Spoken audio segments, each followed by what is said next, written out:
Good evening, ladies and gentlemen, boys and girls, children of all ages, and welcome back to the Great Movie Ride podcast. I'm your host, Gaston, joined by my co host, Jerryofdom, and Howdy. today we are beginning our Jurassic period, leading up to the release of the new film, Dominion.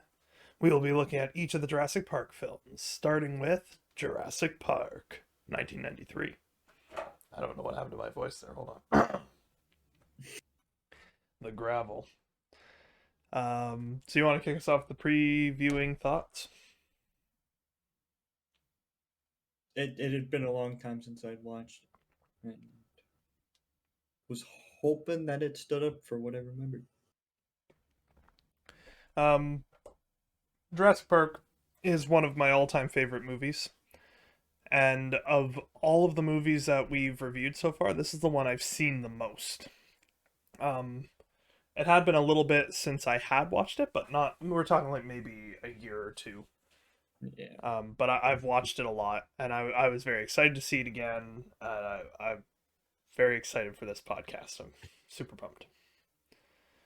So our light spoilers. Little plot sum up. When rich philanthropist John Hammond designs a new theme park with living biological attractions, dinosaurs, Dr. Alan Grant, Ellie Sattler, and Ian Malcolm are brought to the park to sign off on the safety. What could possibly go wrong? Yeah. Now, this is obviously one of the most iconic movies ever. All period. Um, and so we don't have to get too much more into the plot sum up than that. It pretty much sets it Right. up pretty perfectly. What's funny is that watching this movie again, I didn't even realize that's why they had them come. Oh yeah. I just because I'd watched it when I was a little kid. I'm like, dinosaur go roar, Mm. and I never cared about the plot they were reviewing. I'm like, I gotta pay attention to the plot. I'm like, this whole thing's just to get the insurance good for this. Yeah. What I like about Jurassic Park is when you're little and you watch it, it's dinosaurs, rar. That's Yeah. what it is. But when you watch this adult, there's actually an interesting plot unfolding around this film with the bureaucracy of it all. It's interesting. We'll talk more about that a bit later. So let's start with the characters, or not start, but let's transition to the characters. Oh, let's start with the characters. And first off is Dr. Alan Grant, who is, of course, portrayed by Sam Neill. He's a paleontologist and dinosaur expert who is uncomfortable around children. He is invited to the park to assess its safety by John Hammond. You want to go first with Grant? You can start. Well, Grant is one of the most iconic protagonists in cinema history. The blue shirt, white hat combo is pretty famous, and Sam Neill's performance is terrific. They had to change up how Grant looked in the book to the film because Sam Neill refused to grow a beard for the part, which I thought was a fun little piece of trivia. And we're gonna see him again very very soon. Not only with our reviews when we get to Jurassic Park 3, but also in Dominion. Sam Neill is back as Dr. Grant. Can't believe I thought it was domination and not dominion. um, but just to talk a bit about his character arc is I like watching him transition throughout the film because it's earned. It's and it's a relatable arc too. He's not like someone getting superpowers or anything like that. He is a guy thrust into a horrible situation, and you see how that situation affects him. And as much as he would probably want to just leave and return, he can't because of circumstances being what they were. He has to like take on the parent role to children that he is uncomfortable with. I like that arc very much. He's great. He really is. Yeah.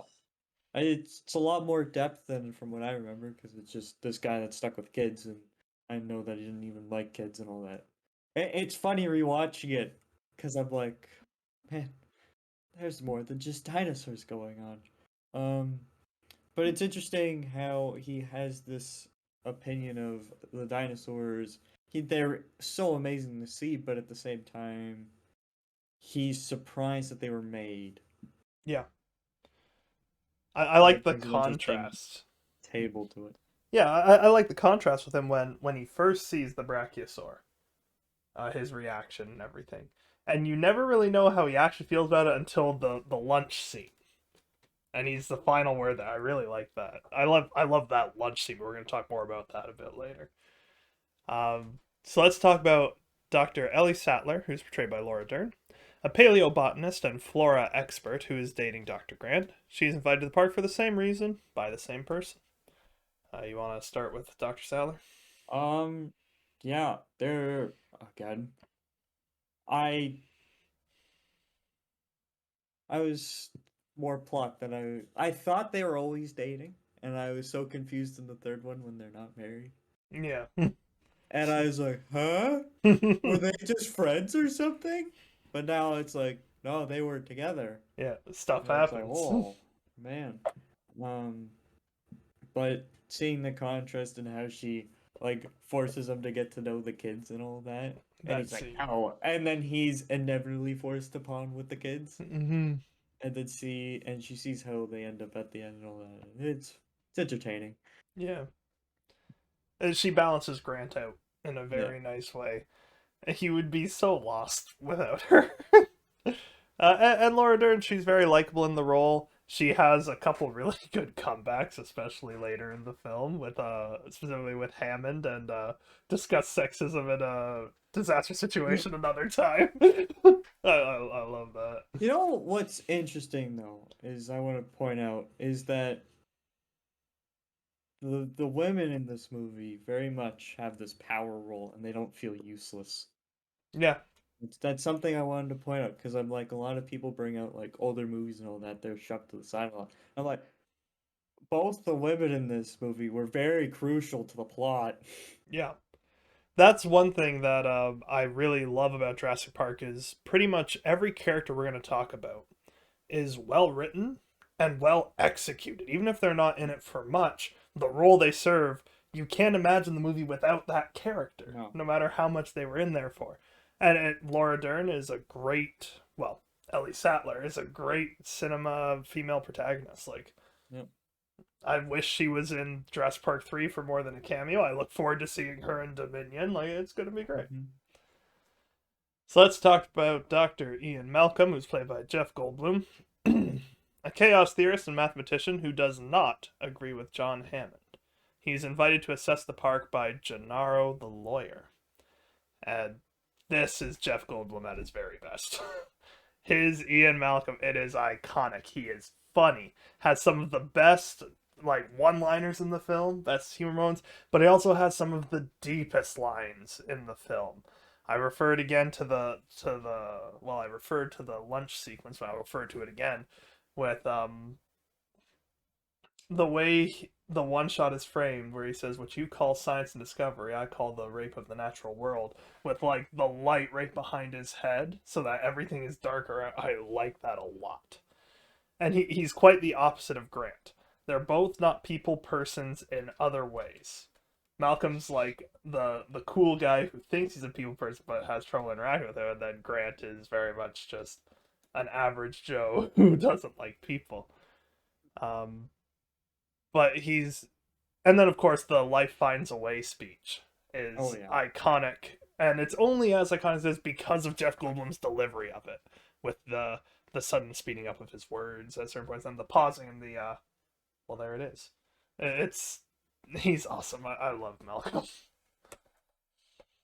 Well, I really enjoy his role, and I really enjoy it in Jurassic Park too. I do really enjoy that too. And a lot of people are like, no, I enjoy that, but that's we're not talking about that yet. But here, I he does become like this guy that has to sit around at the end, but he still serves his purpose. He still knows what he's doing, and even while he's sitting doing nothing, he still has things he needs to do for the plot to move. Hmm. And he's funny comic relief, but also can bring serious matters very seriously. Hmm.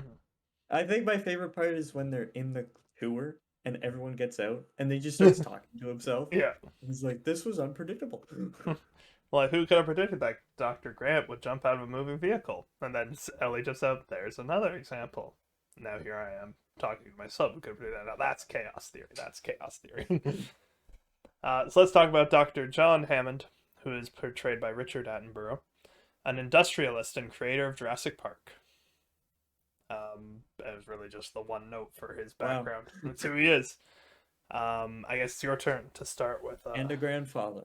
And he's a grandfather, yes. Yeah, very important. Um, he he did not. He spent every penny. He made sure of it. Spared no expense. Yep, that's I knew the line, but it just I couldn't remember it. But I started paying attention to how many times he said "spare no expense." It was Mm-hmm. over 10 times. And I'm Mm-hmm. like, "Spare no expense, spare Mm-hmm. no expense." Really? You couldn't tell me.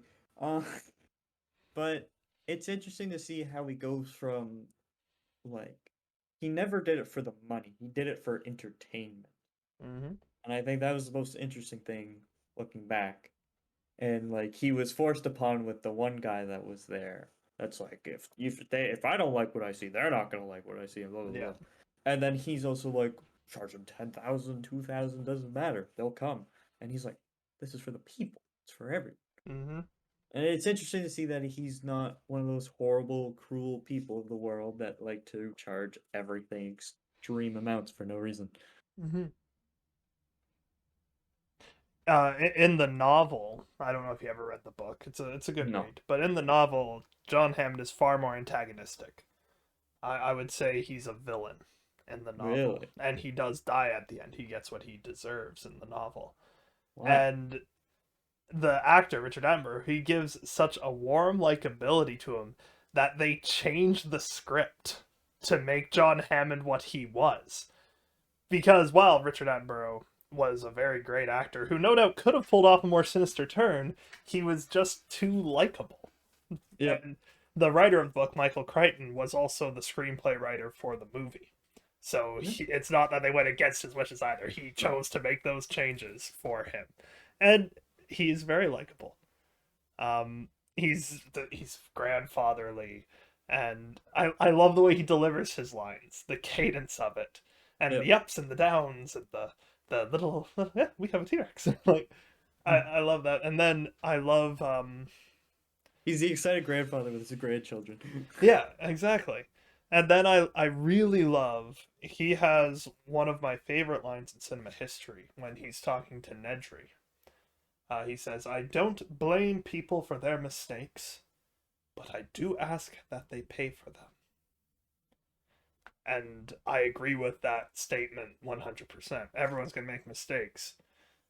You shouldn't really blame people for a mistake, but they should be expected to pay for the mistake, whatever it may be. I really like that line a lot. And then, of course, the iconic "Welcome to Jurassic Jurassic Park." Park. Ba-da-da-ba-ba. So let's talk about Robert Muldoon, portrayed by Bob Peck. He is a game warden and hunter who previously worked with Hammond in Kenya. And he is my favorite character in this movie. He is so No. cool, calm, collected, and the gravitas of Bob Peck's performance. Every scene he's in, he has this line or this look that you're just kind of like, okay, what's wrong? What is he? Because he's like seeing the problems before everyone else, like with the raptors and with the locking mechanisms on the vehicle doors, the storm, the T Rex paddock, all of these things, and then of course, clever girl. Uh, that's an iconic line. That's probably the most quoted line from the film. Is clever Yep. girl. And he's just epic. He's Yep. the most likely to survive the scenario that unfolds. And Yeah. that's a classic movie trope that we'll talk a bit more in the spoiler section. But yeah, Bob Peck's Muldoon, my favorite character. I love him. I it was interesting to see because, as I mentioned before, it was all for the RARs for me. But now listening and him talking about the Raptors and all that, I'm listening to him like, oh, that's interesting. I didn't realize that. I was always like, they just put a cow through the top. I want to see them eat the cow. Oh, come on, where are the sharp teeth? But no. Um, but it was interesting to hear how it all played out and everything.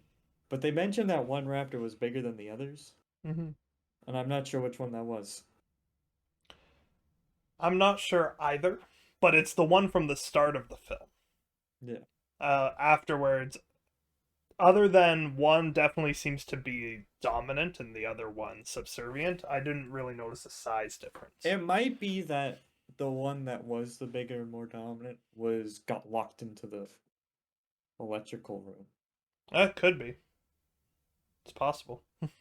Hmm. Um, but yeah, Robert Great character. Muldoon. Yeah. Let's talk about Lex Murphy, who's portrayed by Ariana Richards. John Hammond's granddaughter, who is a hacker and computer nerd. You want to start with the granddaughter? Don't call me a nerd. I prefer hacker. Yep. Um. Oh my goodness, she's frustrating at the beginning of the movie. Turn the light off. Oh, I'm gonna shine it to his eye. Are you stupid? What do you? If someone shined a light in your eye, you'd hit it. You know, you'd be like, stop it. What do you think the T-Rex is gonna do? He's gonna try to eat you. Oh, that's frustrating. But it was interesting to see her character grow throughout the movie, Hmm. and she's important to the end of the plot because if she didn't have her hacker moves, well, they would have gotten eaten. Yeah.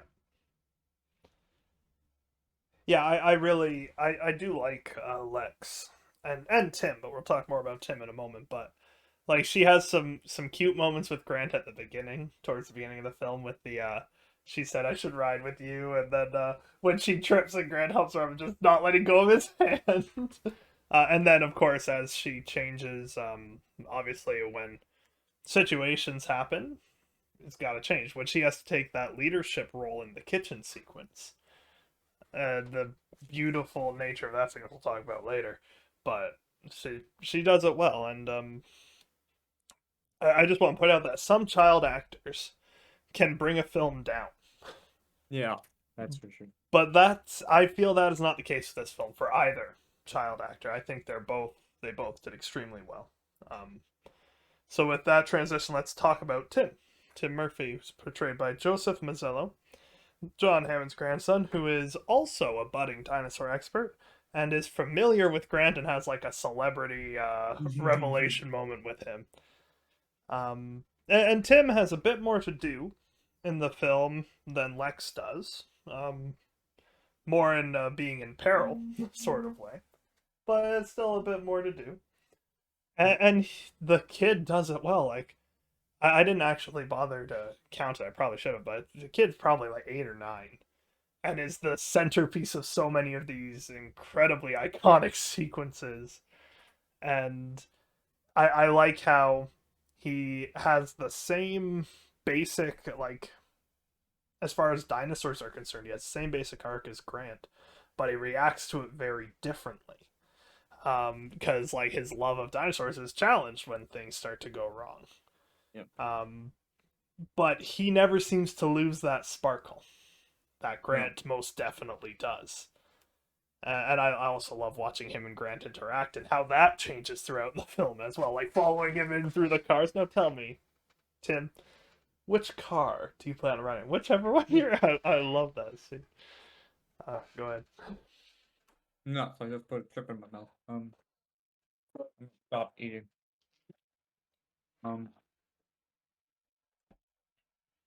I like him in the movie because I feel like that's how I would have reacted most of the movie. And there was a few different things where I'm like, no, I wouldn't be that dumb. Like my sister turning on a light and shining it at a T-Rex would have been a slap, and I'm taking that light because you're dumb. Um, but he's not boring. He's entertaining, and watching how he goes from a more of a hyper energetic kid to a more like, oh my goodness, this is what's happening, and he becomes a lot quieter, and it's interesting to watch it. Mm-hmm. But as you said, Grant becomes, yeah, they should just stay at the ground, and I'm gonna continue digging up bones. And he's like, dinosaurs are cool, because dinosaurs are cool. I Yeah. won't know. Come Tim never loses that sparkle in his eye on, as far as dinosaurs, like with the T Rex and the Gallimimus. Cool. no. I want to see the blood. Lots of blood. Yeah. So let's talk about Dennis Nedry, who's portrayed by Wayne Knight, Jurassic Park's head programmer, who is conducting corporate espionage for the competition. So your turn to go first? Yes. Your turn to go first. I that whole kind of arc that he does is really confusing to me. Oh yeah. I think I just didn't connect pieces there. I Um, understood that he's doing it to get embryos for others, but just the way things were done, and you don't know who this competition is, other than he's gonna get money out of it. yeah, you learn that in the sequel. You do? Yeah, Oh, is it those people? yeah, Oh, yeah. okay. I'll explain more. Just make sure when we get to that part in the heavy spoilers, you ask the questions, and I'll do my best to explain what Oh, I can. Because I have um, read the book, so I have some background stuff with okay. it too. He he was a protagonist. He clearly was, and Antagonist. and words are not my strong point. Um, he he was a you could tell he's the antagonist, and that should have been a whipped cream bottle instead of shaving cream. It would have been so much better. Mm, Because when he squirts that shaving cream onto someone's pie, it made me angry. that's the point. Because if you were to go through customs with a bottle of whipped cream, they might look deeper than if you had a bottle of shaving cream. True. That was why it was done, but that was the point. Like you're supposed that tells you everything you need to know about Nedry right there. Like, screw this guy. And he's like, you Guy didn't who say the doesn't magic even know. word. You didn't say the magic Yeah, word. Shut up. yeah. And Nedry, you're exactly right. He's as close to a human villain that the film has. So obviously, Jurassic Park, the real villains are technically the dinosaurs. Most of the Yeah, time, we'll talk more about the that T later. Rex and Velociraptor. We'll talk more about that in the sequels, where the human villains definitely become more prominent, Yeah. specifically in 2 and 5. Not so much in 3 or 4, but 2 and 5. For a little. Yeah, I guess. I kind of view him as a lesser thing to the Yeah, Indominus, though. that's true. But he is definitely. I put him in like the same place as Nedry. He's as close to the Oh, human okay. villain as we Yeah. get, and he's definitely an antagonist. And Wayne Knight absolutely nails this role of Dennis Nedry. He was nominated for Best Supporting Actor for Dennis Really? Nedry, and it's easy to see why. Like he portrays Nedry in a very unforgettable manner, with like the awkwardness when he has to like the minute it's time to be serious, he goes all flustered, but then like arguing with him, thanks, Dad. Like I like obviously he's not my favorite character, nor are you supposed to No. like him, but it's easy to see that it's a great performance I from Wayne Knight. My favorite part is when the Dilophosaurus shows up and he's like, "Fetch, dog, fetch!" Oh, Stick, you stupid stupid. dick. No wonder Oh. you're extinct. I'm gonna run over you when I get down here. We'll see how that happens. That's the thing that I thought was his dumbest decision. He's right there. Just leg it. Leave the Jeep. Just leg it. Just bonk. No, I mean run to the dock instead of going That into the too. woods. Just it's right there through the tunnel. Just go. I don't understand why he had to walk into the jungle to go tie it around a tree. You And he's need walking enough past other trees. you need a big enough tree to move a Jeep. That's not my problem. My problem is he could have just ran down the road. That too. He could Like have he's just. wet enough anyway, so just leave. Yeah, and don't come back. Yeah, just leave. So let's talk about Donald Gennaro, who's portrayed by Martin Ferrero. He is a lawyer who represents Hammond's investors for Jurassic Park. Now, I while I don't really like his character, I like how realistic he is. Oh yeah. He's a slimy lawyer, very much concerned with money and himself, but he never comes off as unrealistic or evil. No. And Martin Ferrero, he portrays Gennaro in a very like at the perfect way that he feels like a real person. Yeah. And like he has his good moments, his nice moments, his fun moments, and then the self-serving moments that people are prone to. That it's just I I like the way Gennaro is done. In the book, he is more they like switch him and Hammond. In Mm. book and film, he's more likable and survives the book. Oh. Um, I still think the way he died is the funniest thing ever. what you got anything you want to say about Gennaro? Um, he's very much the most realistic person where, oh, there's dinosaurs around. I don't want to be here. And the Mm-hmm. others are like, this is cool. Any average person would be like, it's just a fence between me and death. And then they break through those fences. Oh no, Mhm. dead. Like, him running away and going sit in the bathroom sounds pretty legit. Except I would have been going to the bathroom the whole time because I would have been crapping myself. Yeah. As far as his death scene goes, which you just spoiled, but as far as Well, you that said he goes, didn't survive. I said he survived the book. I never said he didn't survive the film, but it's a pretty iconic scene. But you almost feel bad for him. Yeah. He's just chilling there like, oh, He's I gotta sit hiding, on this but toilet. and Nope. it wasn't any mistake he made that drew him to him either.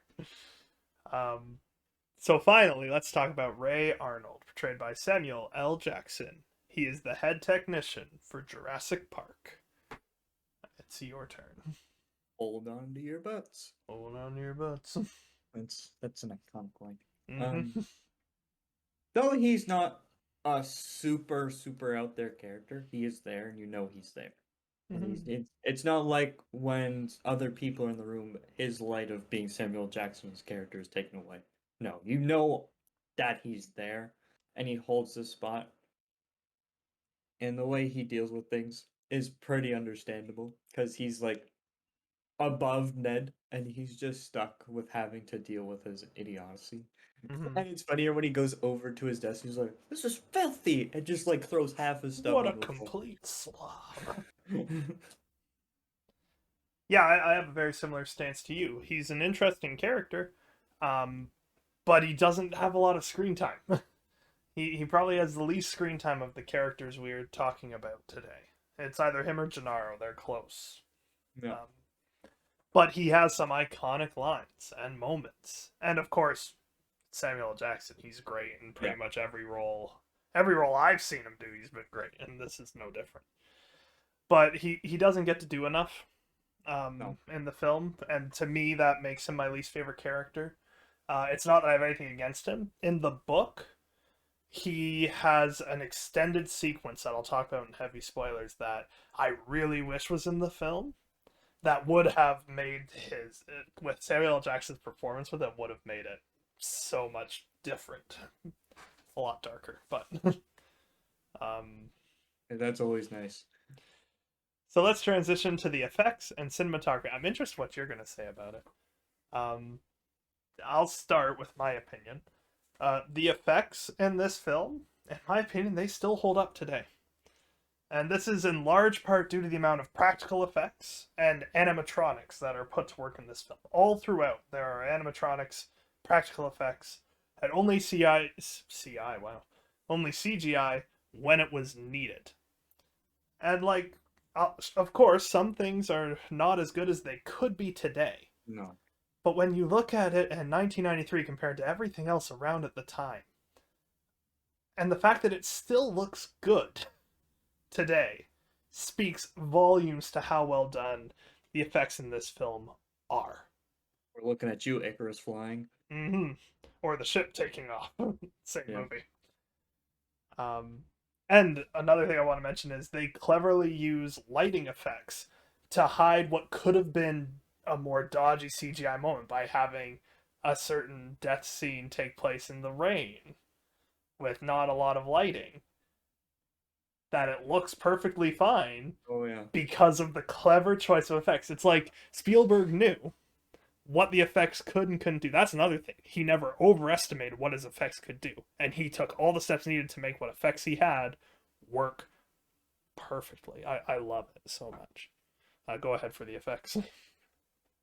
I I I think the same thing. They really hold up to today's standards still. Like, yeah, they aren't gonna look pretty or anything now when you look at Jurassic World or something. The Indominus Rex looks like a freaking masterpiece. Mm-hmm. Um, but it's how many years? And you look at how many movies nowadays use so much CGI and some of it looks garbage. Mm-hmm. It's an over Like, reliance. here's one thing to mention that's out of topic a little bit, but the Batman movie uses a lot of practical effects, Mm-hmm. and it makes the movie feel so much smoother and better compared to a lot of other movies nowadays that you just pile CGI on. Yeah. And it's nice looking back at Jurassic Park Because, like, there are times you can tell it's an animatronic and stuff, like, there's little things. But they're still dinosaurs. What are you gonna crap on dinosaurs for? They're awesome, you know? And it's the most iconic take on these dinosaurs. They're like synonymous with the names T-Rex, Oh, yeah. Velociraptor. Even though Velociraptor has since been proven to be a lot smaller and feathered, Yeah. you say Velociraptor, everyone thinks it's Jurassic Park dinosaur. Yep. The T-Rex, even the roar.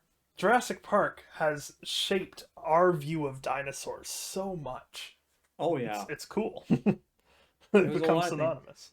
I think the most interesting part is that talking about how it has feathers and all that. It's Mm-hmm. interesting when you watch the movie and they're talking about They the address Velociraptor that. and they're like, there's this, there's Pubic bone bird turned bones, you know? backwards, just like a bird's. Yeah. And it could have had feathers, just like a bird. And it's so interesting because I'm like, we didn't know back then, but there is evidence that Yeah. it could have. They did scientifically what they knew at the time. Hmm. And it shows through. Um, and now for the part that I probably can't praise enough, the cinematography is incredible. The shot selection is both inspired and gorgeous. Shots that immediately jumped to my mind as I was writing this was the helicopter flying towards the island and that big panning sequence, approaching the gates, the visitor center, including like pretty much every aspect of the building that we're shown is like entrenched in my mind as just wow, and just the look of it amongst the jungle, and of course the cinematography of the T-Rex first appearance in the rain and the iconic when dinosaurs ruled the earth. Oh, yeah. The cinematography is iconic in this film. It's incredible. I love the cinematography. Because again, they're not focusing on the CGI. They're focusing on what the camera can do. Mhm. What can we make look so real on the camera where we don't have to use a computer to generate it? Like, you look at computers back then, they weren't that great. You look at computers now, they're amazing. Mhm. Big comparison difference. But movies look a lot better sometimes than they do now because they're not so reliant on computers. Mhm. And Practical the filmmaking. cinematography and all that. Like, You have to Dune, actually choose your shots for exactly. cinematography. You don't have to, oh, what backdrop looks good here? Mhm. Oh, You we're have to throwing them choose. in real life, you know? Yeah. They're filming in a jungle. They've got to get those cameras and everything in the jungle to make sure it works. Mhm. Absolutely. It's an And achievement. it's great. You know, when you see when he says clever girl, he's Mhm. surrounded by bushes. Yeah. And they hide everyone. They get all the boomsticks and everything so you can hear him perfectly. And then have an animatronic that is no Jump on him. effects. You can't see it in the bush. No. It's that well done, this shot selection, that while it is definitely in frame, even if you're looking for it, you just notice a little dark shadow because they have to do all of that. They Yeah. can't just yada yada it away. Like It's the only great. time there's like two scenes that look a little odd with CGI, but I'm not gonna crap on them because it's so long ago. But the two that stick out in my mind is when the T-Rex eats the Gallimimus, Mm, looks a little funky, and the Bracky right at the beginning when there's like standing near it, it looks like a green screen kind of. But other than mm, that, I don't have. It's not even a complaint of mine. It's just old technology. yeah. But it still looks so good. It Hmm. looks a little funky, but it still looks insanely real. Yeah. So the writing and score. Um, I'm looking forward to saying this. The writing in this film is brilliant. And Yeah. I don't get to say that about too many of the films we reviewed so far. Most of them have been just like, it's a decent script, it's serviceable. I'm pretty sure if I were to look back through, I've only said that it's a good script, or like I've, when did I praise it? I'm just flipping through my notes here real quick to see, like, even ones movies I praised like Spider-Man 2, I was like, the writing is decent. What about Doom? I think Dune is the highest one I've said thus far. Like even No Way Home, I said the writing is solid. um Sword Art, writing nothing special. Dune, writing really impressed me. Yeah. Free Guy, I like the writing in this movie. Into the Spider-Verse, the writing is superb in this film. Encanto, the writing is top notch. Rogue One, the writing is solid. Jurassic Park, the writing is brilliant. Yeah. That's pretty much highest praise that comes to my mind when it comes to writing is it's brilliant. It's iconic lines delivered from strong performances, not a weak performance in the No. film. Jeff Goldblum's iconic delivery of his lines. And of course, the collective pulp culture will never forget Clever Girl, which may be the most famous line from the film. It's either They're that just one or Welcome to Jurassic Park. It's one of those two. there's so many things from that movie that stick out in people's minds when they think of Jurassic Park. Absolutely. Like me and my mom were watching this morning. It's like I haven't watched yet, and I watched this morning. And even she's throwing out quotes because we know the lines coming up. Yeah. Like she's like, "This is what's about to happen." I say something that's about to happen, and we're trading it. And she literally looked at me at one point. She's like, "We could almost cite every line in this movie because we watched it so much." Yeah, I'm almost there too because it's the writing is brilliant. Mm-hmm. It allows itself to appeal to all audiences by tackling adult serious themes only in small doses. But because it's in small doses, they really layer in the depth and it works so well. The lunch scene is one of the best written scenes in cinema history. The varying opinions on Jurassic Park. Like, And little oh, me didn't even know what was going on. I'm just watching because dinosaurs. exactly. And it sits as a perfect kids movie too. Sure, there's a little scenes where it's frightening, but But that's how every they kid has balance watched it. Jurassic Park, Yeah, and yeah, how they it's great. balance it. It appeals to all audiences. Probably more than any other movie we've talked about. This Yep. one has the most appeal because it's There's a lot of other dinosaurs. movies that we've done.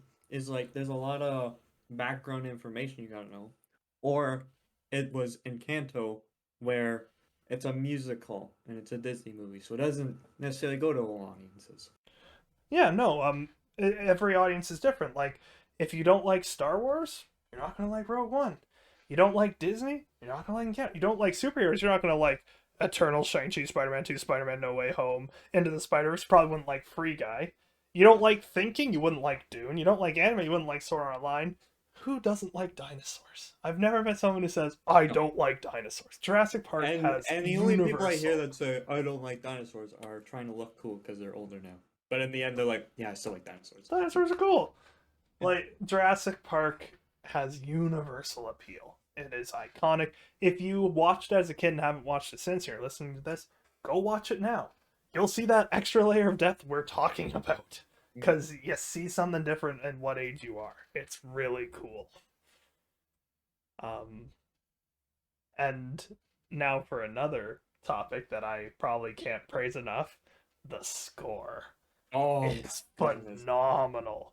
In You my know how I feel opinion, on scores. Scores I need to know. be impactful for me to really love a movie. And this movie, some of the most memorable Oh themes. yeah. In my opinion, this is the best score for a film we've reviewed so far. I'm sorry, Dune. I love your score.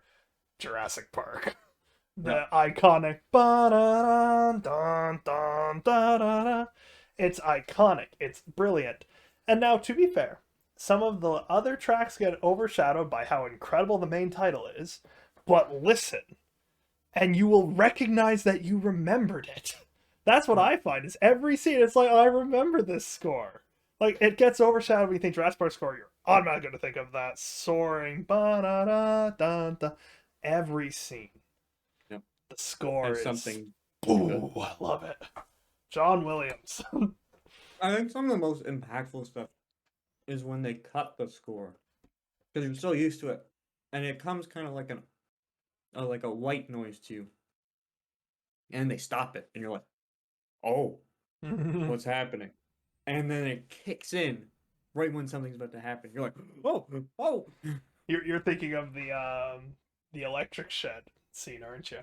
I'm thinking of the Jeep scene when they're like climbing to get Timmy out of the tree, Oh yeah, yeah. How it goes. and he's And like, then "Where are you climbing up?" And it's very quiet, and then the and then oh it moves no. a branch, and they're like, Oh no. And then it's like, Yeah. "Dun-dun-dun-dun." Dun-dun, dun-dun, dun-dun, dun-dun, dun. Yeah, yeah.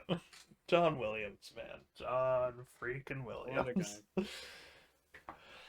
All right, I think it's time. Warning, warning. Heavy spoilers ahead. We're headed to the T Rex paddock in the middle of a tropical storm. Oh, Warning. Alright. So, taking the same format we did for Rogue One, you got something to say? Stop my reading instead of going chunk by chunk. Let's talk about it as it alright. happens.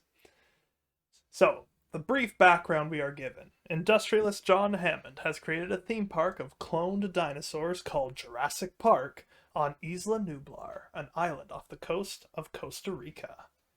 At the start of a film, a dinosaur handler, named Joffrey for the record, is because that's the opening scene, that name has been burned in my mind since I was like 6. um, is killed by a velociraptor while transporting it. The I always park's love the part where they're like, shoot her! shoot Shoot her. her! And they're just shooting phasers at it. Well, that's the thing is Robert Muldoon calls to work her back, and then when he starts the losing Joffrey, he switches to shoot her. And you do hear some gunshots at the end, but it's Mm, like it really shows how it sets up Muldoon's whole character, that yeah. scene. Especially the moment where he looks into the raptor's eyes and it like does the close up on the raptor eye and the close up on his eyes. It's like they're looking at each other in that And they moment. both see each other as like this competition. It's a great scene. Um, So, because of Joffrey's death to the Velociraptor, the park's investors, who are represented by lawyer Donald Gennaro, demand that experts sign off on the island, or the park rather, and certify its safety. To do this, Donald Gennaro invites mathematician and chaos theorist Ian Malcolm, while Hammond invites paleontologist Dr. Alan Grant and paleobotanist Dr. Ellie Sattler. I really like the part just before Hammond shows up when they're giving in like the introduction to Grant and Ellie. Because seeing the part where he's trying to figure out a computer, because this is when computers were just really becoming a thing. Like they Mm-hmm. had been a thing for a while, but they weren't like They were getting being used more smaller often. and getting used for more Yeah, things. Yeah. and he's figured that out. And then the kid. I want I this is a little much, but I kind of want to see that kid in the sixth one and just see a raptor get him. Just. Wow. It's really mean, but I just want to. I would rather see that kid survive because of what Grant warned him about. That too. I That would might be rather better. see That would be that. better. Like That just would be wearing much the better. same shirt and like sees the raptor from the front, but the attack comes from the side, so you see him like go left, right, and then run away. I would love that. It's like he sees it then he remembered because Grant He turns traumatized a around and child runs. that day. Grant traumatized a child that day. It's a good scene though. Um, trying to show a little respect. I love that. Um, Meanwhile, Jurassic Park's disgruntled lead programmer, Dennis Nedry, has been bribed by Dodgson, a man working for Hammond's corporate rival, to steal fertilized dinosaur embryos from the park. Upon the group's arrival, Okay. Who's Dawson? Is he that important or is it just Dawson? so And nobody cares. Dodgson is in the sequel book. Oh. They wrote him out of the story, but he's works for the same company. Okay. And the company is Engine? No. Where is it? So there, it's a bit of a surprise. InGen is Hammond's company. So why is InGen working against Hammond? His nephew Peter Ludlow, who takes over InGen, is plotting against his uncle. That's the And whole he's in plot the of the sequel, sequel. right? He's the main villain of the sequel. That's the whole Whoa. plot. Is the competition? Everyone thinks another company. No, no, it's within InGen. It's his nephew. Okay. That's the Because I whole noticed in the thing. helicopter when they're leaving, I see Engine. I'm like, wait a minute. That's the whole thing. That's the whole thing. And Dodgson represents Ludlow. Okay. He was supposed to be in the sequel, I assume, seeing how he was in the book. Yeah. But who knows? Um, so when the group arrives on the island, they are shocked to see a live Brachiosaurus. That's an iconic scene. I love that scene. and the like rears up with the big slam. Welcome to Jurassic Park. I like when they show the watering hole. Mm-hmm. You see all the They're dinosaurs moving in chilling. herds. They do move in herds. So many iconic lines. At the park's visitor center, the group learns that the cloning was accomplished by extracting dinosaur DNA from prehistoric mosquitoes preserved in amber. DNA from frogs was used to fill in the gaps in the genome of the dinosaurs and also to prevent breeding. They go ahead. So, Dr. Wu, was he in the books at this point? Yes. Okay. Dr. Wu dies in the first book. Oh. He dies a hero's death. And now look at him. Yep, he's become a major. He's like the Not overarching quite villain, major, kind of. but he's become an overarching antagonist. Someone who's never got his. Yeah. Yeah. If you've seen Camp Cretaceous, even in there, he's in like two I of the just got seasons. past that. Oh. Yeah, he shows up in two of the seasons. Because I'm just starting the fourth one now. Yeah. Where they've just run into that building that's on that island and brings them to different areas like a forest, a desert. Okay, yeah, I know what part you're on. I just got to where they found the forest and they're with the lady. Okay. I like Camp Cretaceous a lot. Yeah. It's very interesting. It expands on things that I'm Yeah, like, it's well done. Wait till you get to the twist at the end of season 4. Anyway, that's what we're reviewing here today. Where were we? So to prevent breeding, they alter the dinosaurs' DNA code, but they just omit testosterone during a critical period in the embryonic development. Without testosterone, no males. wow. The group witnesses the hatching of a baby velociraptor, which scares Grant. They visit the raptor enclosure where they meet Robert Muldoon, and during lunch, after watching the raptors have lunch, the group debates the ethics of cloning and the creation of the park itself. Malcolm warns about the implications of genetic engineering and scoffs at the park's conceptualization, saying that it will inevitably break down. That's a brilliant scene. The lines in there. I think the part that sticks out most because I kind of had to pay attention to something else with that, and I want to go back and rewind and watch it because I'm like, I gotta understand the lore. The lore. But the part when she gets her food and she looks at it with disgust, I'm like, hey, it's me. Well, that's because of watching what happened to the cow. She's kind of like, Maybe not. yeah. Well, you may think it's cool, but if you actually witness something get messily devoured in front of you, you probably wouldn't want to eat anything right away either. I would. You've never seen something like that. No. I've seen you eat and what you like to eat, and trust me, you would probably be like, yeah, I'm good for a little bit. Not right after. Yeah, this bread, though. And yeah, that lunch scene, and it has humor, it has depth. I love the, I don't believe it. I bring you here to protect me from these characters. The only one I have on my side is the blood-sucking lawyer. And then Gennaro, thank you. He looks like confused, but he's like, you know what? I'll accept it. Yeah, I'll take that. I'll take that. Also, I love the line between Gennaro and Hammond with towards the beginning. I forgot to mention it with the if they're not convinced, if I'm not convinced, they're not convinced. In 48 hours, I will be accepting your apology. Just like that whole stakes there. That you see how this is gonna go. and it's that scene. You gotta watch this movie if you haven't seen it or haven't seen it in a while. Or even if you just watched it, watch it again. It's a great movie. Rewatch it. Do it. The group is then joined by Hammond's grandchildren, Lex and Tim Murphy, for a tour of the park, while Hammond oversees the tour from the control room. I like how they almost give their grandpa like a heart attack by shoving him into the stairs. Yeah, I know, they're like, knock him down the stairs.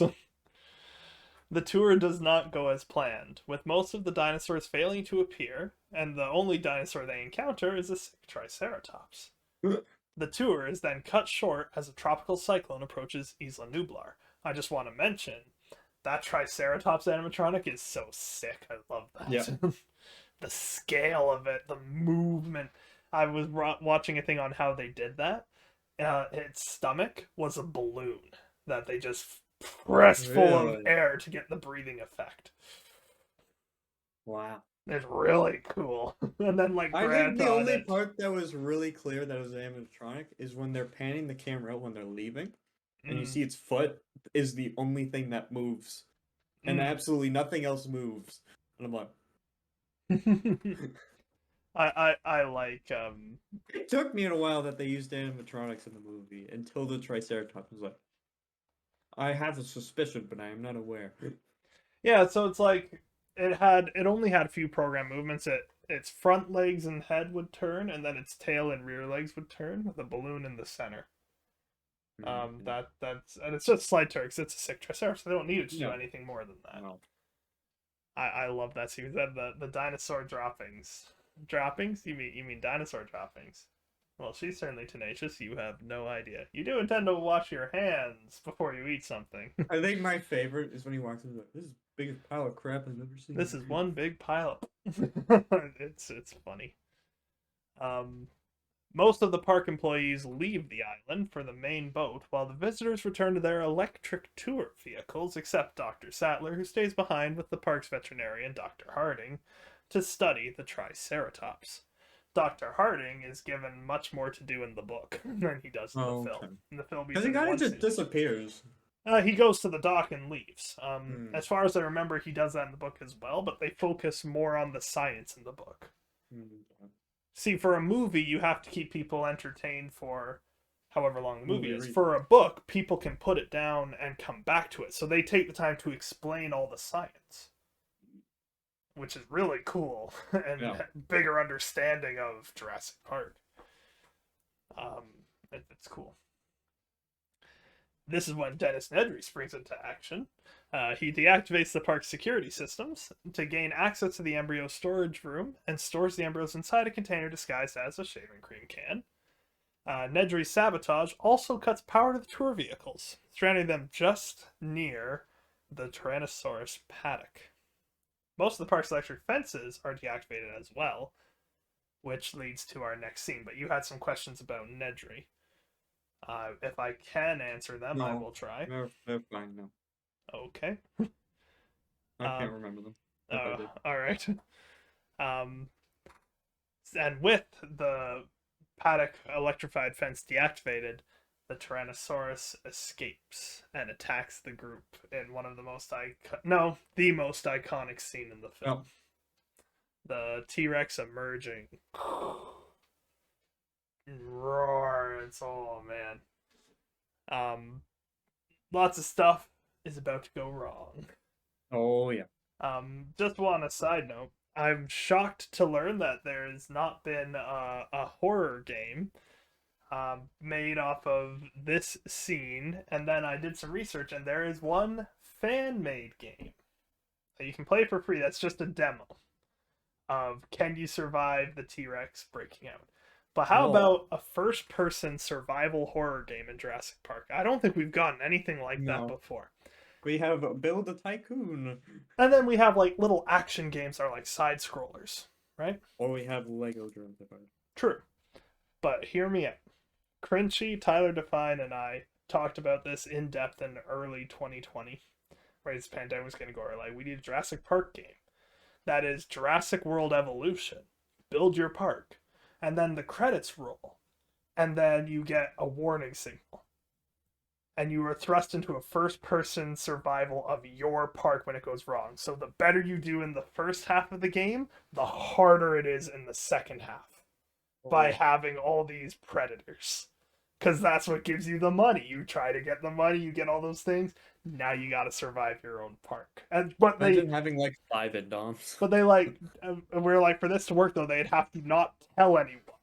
The first person to get that credit roll, and then the transition will be like, "What the heck?" And then kaboom! Happening. It would be so cool.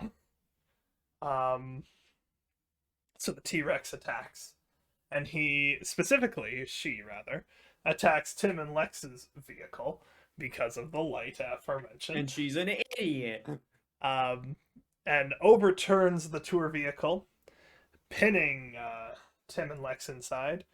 Grant tries to lure the Rex away with a flare, and when overeager Malcolm tries to do it too, he does not get rid of the flare fast enough, and then tries to get rid of it while running, so the T-Rex chases him right to the bathroom where he severely injures Malcolm, she severely injures Malcolm, and devours poor Donald Gennaro, who is hiding in the bathroom within. We talked about that a fair bit.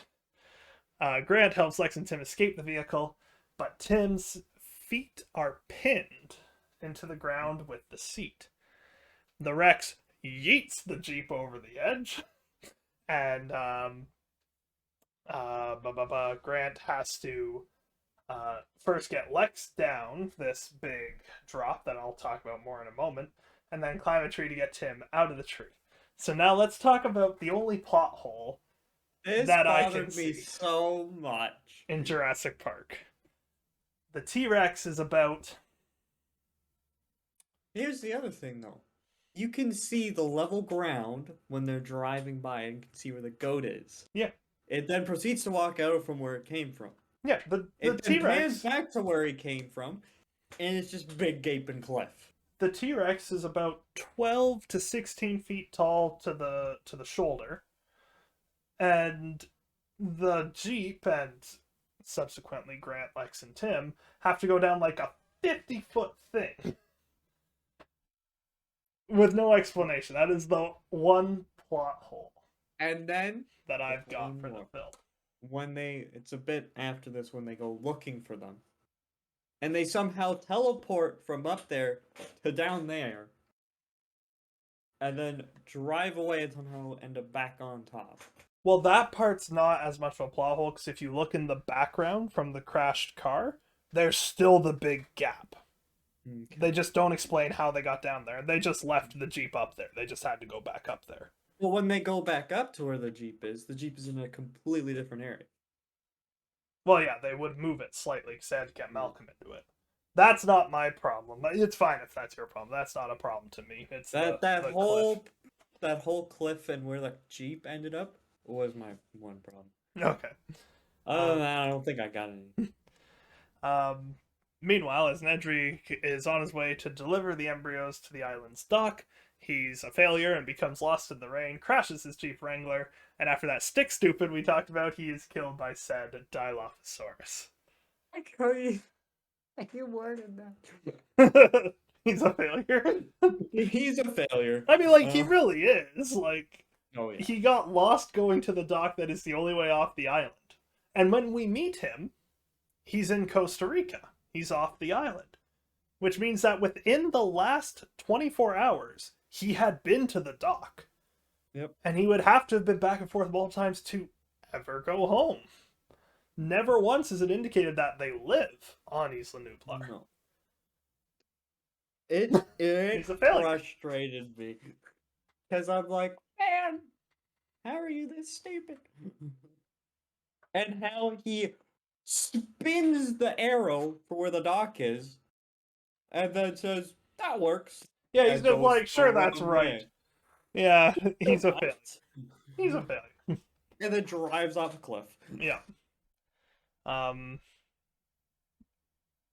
And he's killed by said Dilophosaurus. Sattler helps game warden Robert Muldoon search for survivors of the Rex attack. The rain has since stopped from the storm. They recover an injured Malcolm, but they are chased away by the returning T-Rex before they can find Grant, Tim, and Lex, who are taking shelter in a treetop and encounter a herd of Brachiosaurus. The chase sequence is one of my favorites too, with it emerging from the trees. I think the funniest part is when Ian backs up into the stick, Yeah. and then he's like, Get off the stick! Bloody move! Yeah, I love it. Think you'll have that on the tour? Yeah, that's cool. Imagine that on the tour. Oh, hey, how? Whoa. So, in the morning, Grant, Tim, and Lex discover broken shells of dinosaur eggs. Grant, of course, realizing that the dinosaurs have been breeding. And he, of course, then comes to the belated realization that this is because of frog DNA. Some West African frogs can change their sex spontaneously in single-sex environment to continue to breed. And because they use the frog DNA, dinosaurs can do it too. This is where I learned this fact. Yeah. Ever since I've little, I've known this fact now. And I'm like, okay, guys, frogs can swap genders. I don't know why this is important to my fact that I know, but I know it. There you go. Um, Meanwhile, Nedry's sabotage has pretty much crippled the system. I got to imagine that Nedry's plan was to drop off the embryos and then return to his station. I got to And figure that fix was it. his plan. Because he said 20 minutes there Yeah, and back. I figure that was his plan. Uh, but of course, Nedry is now dead. So unable to What a loser. decipher the because he's a failure.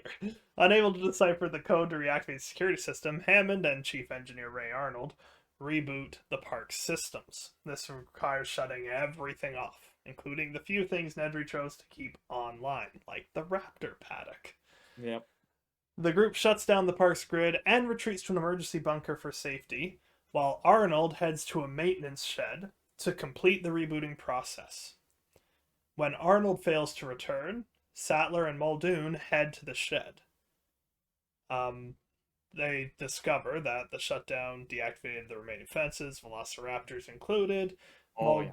Muldoon gets ready for action, and they then realize we can't because we're being hunted. And Muldoon will head off for the raptors while Sattler goes to turn the power back on. In the bunker, Hammond walks Ellie through what to do, and he's a failure. as she successfully pumps the handle, goes through everything to restore power, and then as power is returned, is attacked by a raptor, and then discovers Arnold's severed arm in the bunker. So here's where what's one thing I want to, before you mention that, is when they're trying to walk her through to find it, and Hammond doesn't even know what he's talking about. he's trying but failing. So And Malcolm, then he just takes it, and he Yeah. does it so much better. Yeah. So even though he was disabled for the rest of the movie, pretty important to the story. Absolutely. So now I'll just briefly talk about Ray Arnold. In the book, it follows Arnold to the shed because they have the time. And Arnold pretty much succeeded in restoring the power.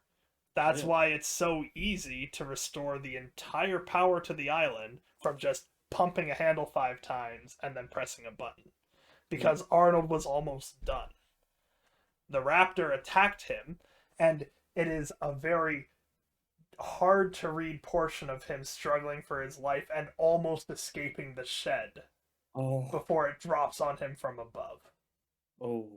It is a very it's almost like if you were to just read that chapter, it's like a horror short story. You don't have to know any background. It's very well contained, hence why it was cut from the film. But man, Samuel L. Jackson's acting in that scene would have been amazing. And that death would have just sunk. Because you just find an arm, and you know it was the raptor. You don't know what happened, but yeah. So meanwhile, Muldoon is hunting the big raptor. I assume it's the big one because that's the one he's going for. Yeah. The one who's looked into his eyes. But he is caught off guard by the raptor from the side and is killed. Clever girl. In the book, Muldoon survives. So that's why they do the reference in the video game. In the book, Muldoon not only survives, he takes out quite a few of the dinosaurs himself. Really? Yeah. So in the book, Robert Muldoon, the Chad that he is, there's 2 T-Rexes and a baby in the book. He kills the male. Wow. Inadvertently saving Grant, Lex, and Tim who were hiding behind a waterfall. This sequence was reused for Jurassic Park 2, although the T-Rex didn't die. Yeah. But Muldoon didn't even know they were back there. He just cornered it as it was going for the waterfall and shot it a bunch of times until it died. Yep. And then, towards the end of the book, he's going for the raptors, wedges himself into a pipe with a rocket launcher. And every time a raptor walks in front of him, he just blows it sky high. Bro, And this would have been sick. he takes out, I think, 3 of 8 raptors in the book from that pipe. And now he didn't choose to be in the pipe. To be fair, when you read the book, it was a last minute choice. But he had his rocket launcher with him, and he's just ready to go. They should do another Jurassic Park movie. And how long's the book? I assume it's a beefy book. It's not crazy. I would say like 300 to 400 pages. It's nothing crazy. They should do like a 4-hour cut movie of exactly the book. That would be fun. That sounds like an interesting movie. And also, on a side note, this is the point where Henry Wu dies. When Ellie Sattler is rushing back to the visitor center, Henry Wu opens the door to let her in, and a raptor jumps and grabs him. Oh. This is all happening in the visitor center compound. Yeah. So whereas the shed is like off into the jungle in the movie, Which makes no sense. it's in the compound in the book. So like Muldoon is in a pipe over here, Ellie's running this way, Wu opens the door, raptor grabs Wu, Ellie runs inside. But enough about the book for now. I'll talk about it a bit more in a minute, but enough for now. We're spoilers for the book as well. I do highly recommend reading. If you like reading, you'll love Jurassic Park. I feel like I'd enjoy this book. I think so. Tyler has a copy of it. I'll see if you can borrow it at some point. It's a good read. Sounds good. Grant, Tim, and Lex reach the visitor center and reunite with Sattler. Of course, for Grant to reunite with her, leaves Lex and Tim in the supposed safety of inside the visitor center. I am still so jealous of those two to get that entire buffet. I'm like, come on, let that be me. However, the raptors gain access to the visitor center because the doors are simple push swing doors. Yeah. They just walk in, smelling the humans, of course. So they are pursued by the raptors into the kitchen, and they, of course, then close the door. And then the raptors, who are problem solvers, have watched humans do it, open the door, turn the handle, push the door open. Now, cue the second most iconic sequence in the film, the kitchen scene. And holy cow, I want a horror game based off of this scene as well. Yeah. It is I say it's scarier than the T-Rex scene. Not quite as iconic, but I think it's scarier. Oh, yeah. It is so tense. Because you feel like that there's a lot more chance of a death happening here than in the T-Rex scene. There's no Jeep. T-Rex, there's no Jeep, and you're outside, you're not cornered in an area. If you manage to hide, he wouldn't find you. Here, they will find you. Yep. And they will kill you. And the sequence is hair-raising and so well done. It's a great scene. And Lex being forced into that leadership role. Tim with oh man, this whole sequence is incredible. Kind of glossed over the fence, but that's okay. Well, yeah, and the gallon line. There's a little bit. There's a little bit that go watch the movie or read the book for that matter. Do both. Yeah, they eventually escape the kitchen and reunite with Grant and Sattler. They hide in the control room, where Grant closes the door, but he can't lock it because of the power being restored. It has to be rebooted. So he asks for the door lock to be rebooted. As he looks back up into the window, the raptor is staring at him and goes down the hill and starts opening it. And Grant's face of just when the raptor hits him, and he's just like, oh my gosh, and pushing it closed. But hacker nerd Lex is able to reboot the door locks and the phones. Has that amazing. I love the part where Grant just picks up the phone and calls Hammond, and Malcolm and Hammond in the bunker. Mr. Hammond, the phones are working. I love that. But there's one thing I want to bring up with the little window, the Velociraptor looking at Grant, and how he's just like, oh. It's like when you go to the bathroom, you come back, you're like, okay, I've gone quietly, no one's awake. You turn, and your mom's standing there. Yeah, that's exactly the feeling. Oh. Hi. Um, so Grant tells Hammond to use the phone to call the mainland and send the damn helicopters, which he of course does. Um, as the four try to escape as the raptors begin to break through the glass, they head through the ducts to the front entrance, only to be cornered by the raptors. They're very smart, or should I Oh say, yeah. clever girls, as they arrive on the scene. Um, Cue a scenario where you really don't see how anyone could possibly survive this, but then with a musical swell, the Tyrannosaurus bursts into the room and attacks the first thing that moves, which, lucky for the humans, who are standing stock still, is a raptor lunging for the kill. Now, as a kid and a younger man, I always like, how did the T Rex get into the visitor center? It makes no sense. Having actually watched the film and paid attention, there's a big, huge hole in the back of the visitor center because it's still under construction. You actually see it behind the tarp when the T Rex enters. Young Peter was just an idiot. That's Yeah. not a problem at all. It makes perfect sense that it got there. Um, so, Rex bursts in, kills the one raptor, proceeds to kill the other raptor. As the humans rush outside, the T Rex turns and roars as the banner, "When dinosaurs ruled the earth," floats down from it for an iconic closing shot. Although it's not the final shot, it's the It's closing like the shot. yeah. Um, Hammond arrives in a Jeep with Malcolm, and the final lines in the film are by Grant and Hammond. About a minute or 2 minutes before the movie ends, the final lines are heard, which is, "Mr. Hammond, upon careful examination, I have decided not to endorse your park. So have I." The Jeep drives them to the helicopter pad, and they board the helicopter and leave the island with one last sorrowful look from Hammond at his creation Park. to entertain the world. And the And then you helicopter see leaves. the helicopter leave, and that little scene of Grant having the two kids sleeping on him, and he fell asleep, then wakes up. And it's that cute little moment where he doesn't hate kids anymore. Yeah, I love it. Cue the credits.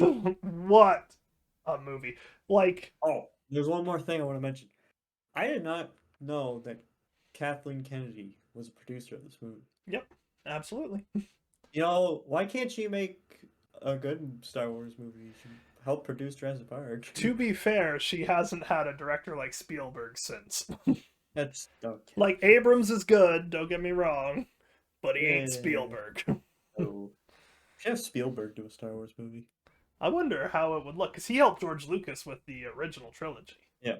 So I wonder how Well, it it would was look. because it was a dare because the two are friends. And he's like, Oh, we yeah, should they're just make very it. close. They did Indiana Jones and the Raiders of the Lost Ark. Like, Spielberg was the main director on that one, and he's the only director for two of the sequels, I think. Yeah.